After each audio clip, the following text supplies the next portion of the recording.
অসম চৰকাৰে 1 আগষ্টৰ পৰা বলবৎ হোৱাকৈ ৰাজ্যৰ চিকিৎসালয়সমূহৰ পঞ্জীয়ন মাচুল আৰু বিভিন্ন যি পৰীক্ষাৰ মাচুল এইসমূহ বৃদ্ধি কৰি জনগণৰ মূৰত মাধমাৰ উঠাইছে। আৰু মই আশা কৰিম মুখ্যমন্ত্ৰী তথা অসমৰ স্বাস্থ্যমন্ত্ৰীয়ে এই বিষয়টো গভীৰভাৱে চিন্তা কৰি জনগণক সকাহ দিবলৈ তেখেতসকলে মাচুল আগৰ পৰ্যায়লৈ ঘূৰাই আনে। কাৰণ বৰ্তমান সময়ত আমাৰ ৰাজ্যত তথা ভাৰতবৰ্ষত মধ্যবিত্ত শ্ৰেণী আৰু দৰিদ্ৰ পৰিয়ালসমূহৰ বাজেটৰ পৰা কোনো সকাহ লাভ কৰা আমি দেখা নাই।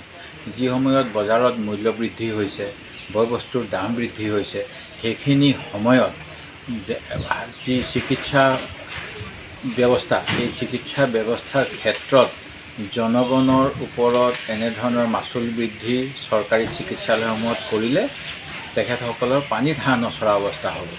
আৰু এনেধৰণৰ মাচুল বৃদ্ধিৰ যোগেৰে যদিহে চৰকাৰী চিকিৎসালয় সেৱা আৰু উন্নতমানৰ কৰা নহয়, তেনেহ'লে চৰকাৰী চিকিৎসা ব্যৱস্থাৰ পৰিৱৰ্তে জনগণক ব্যয়বহুল হ'লেও ব্যক্তিগত চিকিৎসা ব্যৱস্থালৈ যাবলৈ যেন চৰকাৰখনে বাধ্য কৰিব, এনে এটা ধাৰণাহে মোৰ হৈছে। যি সময়ত চৰকাৰী চিকিৎসালয় MRI বা অন্যান্য কামখিনি কৰিবলৈ ৱেইটিং লিষ্টত থাকিব লগা হয়, কেইবাদিনৰ এটা ব্যৱধানৰ পিছতহে তেখেতসকলে যাৱতীয় পৰীক্ষা কৰাৰ ব্যৱস্থা পায়। যিহেতু যথেষ্ট ৰোগীৰ ভিৰ থাকে, তেনে সময়ত অলপমান বেছি মাচুল দিলেই যদিহে ব্যক্তিগত চিকিৎসালয়ত ভাল সেৱা পায়, তেতিয়াহ'লে নিশ্চিতভাৱে ৰোগীসকলে চৰকাৰী চিকিৎসা ব্যৱস্থাৰ প্ৰতি পিঠি দিব। দ্বিতীয়তে, কিছুমান সমীক্ষা অনুসৰি আমাৰ দেশত 50% অধিক ব্যক্তিয়ে এতিয়াও কোনো ধৰণৰ বীমাৰ দ্বাৰা চিকিৎসা ব্যৱস্থা কৰিব নোৱাৰে। তেখেতসকলে আউট অফ পকেট অৰ্থাৎ নিজৰ জেপৰ ধনেৰেহে চিকিৎসা কৰিব লগা হয়।